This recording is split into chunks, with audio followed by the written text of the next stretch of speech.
what are some of the components of a really great recruiting process that goes from idea of hiring a person to, that person hit their 2-year anniversary because, man, you really got a right fit. What are some of those processes and things that you look for in order to make a great recruiting strategy? Yeah, absolutely. Again, great question. And I think a lot of individuals out there assume that recruiting is I post a job, people apply to that job, I call that person, I interview that person. If I like them, we offer them the job, and everything's fine. But fact is retention, different things like that really start at the very beginning of this process. When you're talking about getting to the 2-year mark with somebody, or really kind of establishing yourself as the firm of their choice from the very beginning, we really are talking about some different elements that need to be added in there.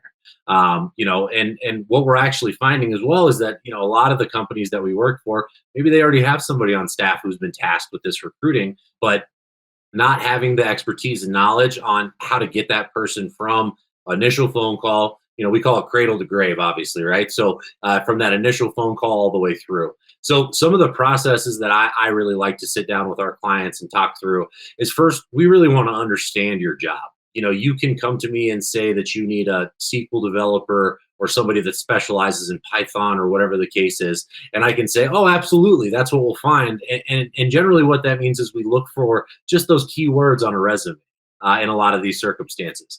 But that's really not going to get us to the source of what we're looking for. So the first step is really kind of meeting with our clients, understanding exactly what this technology looks like or what this role really looks like. Once we have a very good understanding of that, if we need to go out and educate ourselves a little bit on some of this stuff, well, we need to do that, because when I call a client, or excuse me, a candidate, I want to make sure that they know that I understand what they're doing. Right. I want them to know that they're not just talking to somebody who's looking for that one word on the resume. Once we get through that, we generally establish something that's a little bit different when it comes to the actual first phone call with folks. It's very easy to call somebody and say, "Oh, hey, where are you working? Are you interested in this job? What's the salary? Great. Okay, perfect."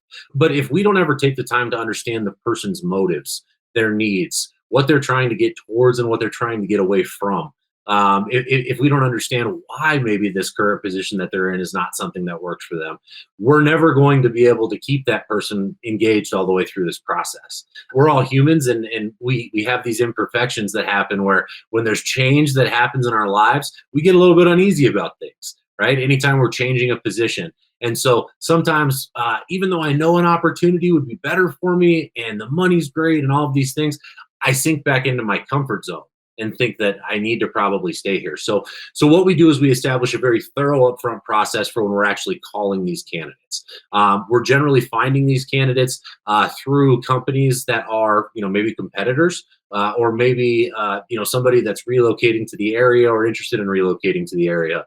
And we want to really kind of dig in and find the best of the best. As we're going through this initial process and finding out, kind of doing the fact finding mission, I'm generally going to be asking them for other individuals that they know that are very good at this. I'm not only going to use those people as candidates, but I want to be able to talk to them so that I understand exactly what kind of candidate that I'm getting.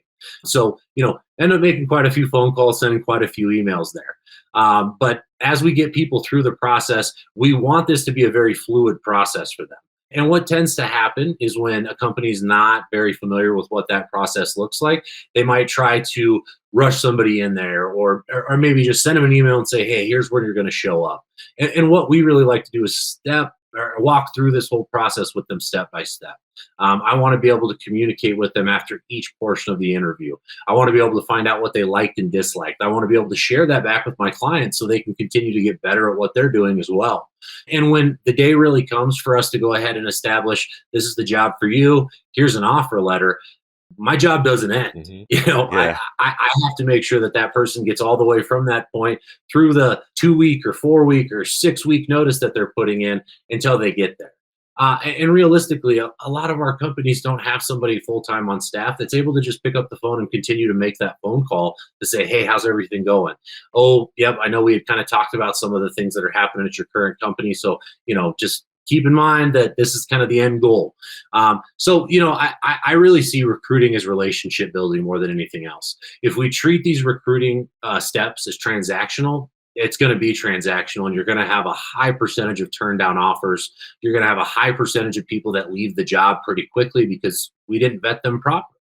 But if I can truly reach out to a candidate and build a relationship, understand their wants and their needs, explain to them what I'm really looking for, and we can establish some expectations with each other, I'm pretty confident that not only can I get that person to start, find the difficult candidate, get that person to start, and then what we're going to do is make sure that they stay with you for a long time so you can reach your goals as a client. So lots of different pieces in the process, and I'm sorry that's pretty high level on what we do, but definitely kind of tells you how we do things a little bit different.